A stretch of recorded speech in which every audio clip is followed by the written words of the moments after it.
Hello बच्चों। Question में दिया गया है block A of mass 45 kg is placed on another block B of mass 123 kg. Now the block B is displaced by external agent by 50 centimeter horizontally towards right. During the same time, the block A just reached at the left of block B. Initial and final positions are shown. The work done on block A as from the ground frame. तो सुनो इधर, total length अगर हम देखें तो B की 40 centimetre है और A की लेंथ हम लोगों को दी गई है 10 सेंटीमीटर। तो जो रिमेनिंग लेंथ होगी ये होगी 30 सेंटीमीटर। क्या बात समझ में आ रहा है?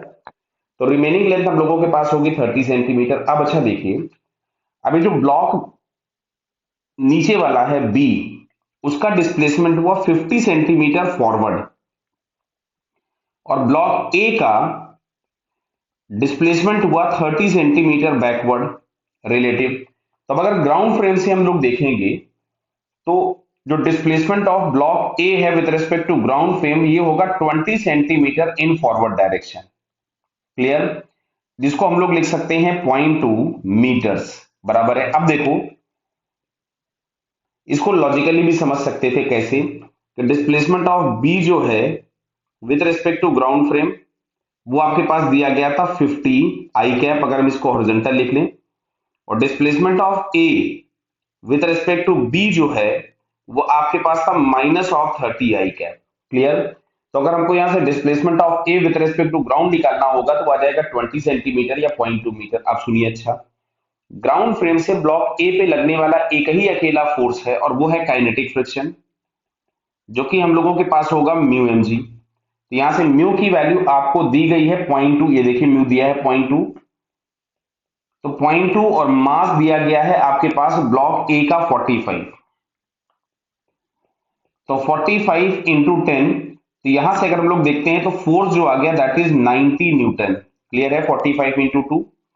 तो work done by the kinetic friction अगर हम लोग लिखना चाहेंगे तो यहां से हम लोग लिखेंगे एफ के डॉट डी। अच्छा, ये बात समझ में आ रही है?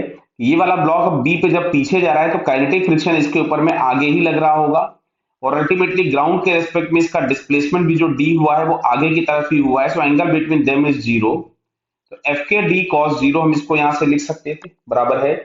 चलिए हमें एफ के का वैल्यू पुट कर देते हैं। तो एफ के इज इक्वल्स टू हम लोगों के पास हो जाएगा 90, बराबर है। एफ के इज इक्वल्स टू हो गया 90 और डिस्प्लेसमेंट हम लोगों के पास है 0.2। तो डिस्प्लेसमेंट को हम लोग यहां से लिख देते हैं 0.2 मीटर। तो यहां से फाइनली हम लोगों को आंसर मिलता है 18 जूल्स। क्लियर है? So work done by the friction with respect to ground on block A is 18 joules. तो 18 जूल अगर हम ऑप्शन चेक करें तो यहां से हमको बी ऑप्शन में दिखता है। So it's correct answer is B. Okay बेटा, ऑल द बेस्ट।